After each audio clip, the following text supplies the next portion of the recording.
অৱশেষত নন্দিনী কাশ্যপে জামিন লাভ কৰিলে। নন্দিনী কাশ্যপে হিট এণ্ড ৰাণৰ গোচৰত জামিন লাভ কৰিছে।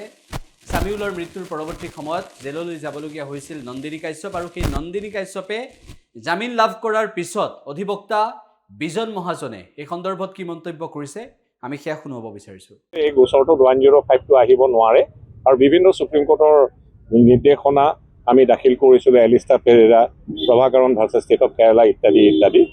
আৰু সুপ্ৰিম কোৰ্টে আগে যেতিয়া 304A গোচৰ ধাৰাটো আছিলে, IPC আছিলে, তেতিয়া এই এলিষ্টা পেৰেৰা ইত্যাদি গোচৰবিলাকত এনেধৰণে কৈ থৈ দিছিলে যে 304A ধাৰাটো এনে গোচৰত এপ্লিকেবল হ'ব লাগে য'ত অকল ৰেছ এণ্ড নেগলিজেণ্ট ড্ৰাইভিঙৰ জৰিয়তে কোনো ব্যক্তিৰ কোনো এক্সিডেণ্টৰ জৰিয়তে মৃত্যু ঘটে। তাত যদি কোনো ধৰক কোনোবা পুৰাসক্ত অৱস্থাত থাকে তেতিয়াহ'লেও 304 আগৰ যিটো পাৰ্ট 2 এই ধাৰাটো সন্নিৱিষ্ট কৰিব পাৰে, যাৰ কৰেছপণ্ডিং ধাৰাটো হৈছে বৰ্তমান 105 BNS।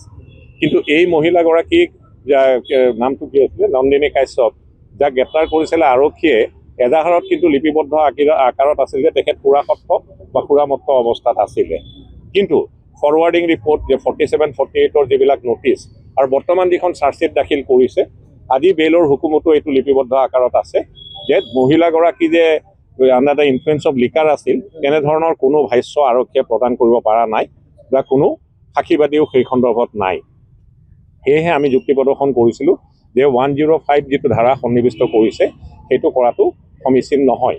আদালতে কিন্তু সেইবিলাক দিশ এই বৰ্তমানে বিবেচনা নকৰি একমাত্ৰ চাৰ্জশ্বিট দাখিল কৰাৰ পৰিপ্ৰেক্ষিতত আৰু যিহেতু তেখেত এগৰাকী মহিলা আৰু তাতোকৈ ডাঙৰ কথা তেখেতৰ ফ্লাইট ৰিস্ক নাই, তেখেতক জামিনত মুকলি কৰি দিয়ে। 50,000 টকাৰ দুজন জামিনদাৰ কণ্ডিশ্যন বান্ধি দিছে যে তেখেতে প্ৰতিটো ডেটত, যিহেতু চাৰ্জশ্বিট দাখিল হৈছে, ট্ৰায়েলৰ সময়ত প্ৰতিটো ডেটতে হাজিৰ হ'ব লাগিব। তেখেতৰ যদি পাছপৰ্ট আছে সেইটো আদালতত জমা দিব লাগিব, আৰু লগতে এইটো স্পষ্টভাৱে হুকুমত লিপিবদ্ধ আকাৰত দিছে মহামান্য ছেছন আদালতে যে তেওঁ কোনো উদ্দেশ্যকে টেম্পাৰ বা হেম্পাৰ কৰিব নোৱাৰিব। ইমানেই, ধন্যবাদ।